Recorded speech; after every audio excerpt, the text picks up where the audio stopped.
بسم اللہ الرحمن الرحیم، السلام علیکم ورحمۃ اللہ وبرکاتہ۔ عابدراجہ چینل کی طرف سے آج میں اپنے دوستوں کو رسول اللہ صلی اللہ علیہ وآلہ وسلم کا ایک فرمان بتاؤں گا۔ آپ دوستوں نے اس پر ضرور عمل کرنا ہے۔ جو شخص اس دعا کو صبح و شام 4 مرتبہ پڑھ لے، اللہ تعالیٰ اسے جہنم سے آزاد کر دیتا ہے۔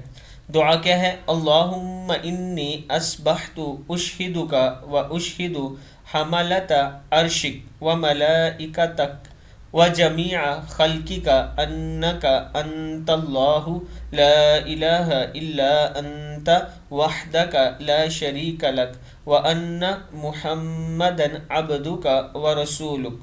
اے اللہ، میں نے صبح کر لی، میں تجھ کو گواہ بناتا ہوں اور تیرے عرش کو اٹھانے والے فرشتوں کو اور تیرے دیگر فرشتوں کو اور تیری پوری مخلوق کو گواہ بناتا ہوں کہ صرف تو ہی سچا معبود ہے اور تیرے سوا اور کوئی معبود نہیں، تو اکیلا ہے، تیرا کوئی شریک نہیں، اور محمد صلی اللہ علیہ وآلہ وسلم تیرے بندے اور رسول ہیں۔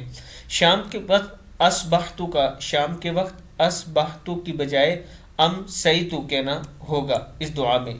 نسائی، ابو داؤد، ترمذی ان سب میں موجود ہے، آپ دیکھ سکتے ہیں۔ میں اپنے دوستوں سے گزارش کروں گا کہ اس دعا کو یاد کر لیں اور صبح و شام ضرور پڑھا کریں۔ السلام علیکم ورحمۃ اللہ وبرکاتہ۔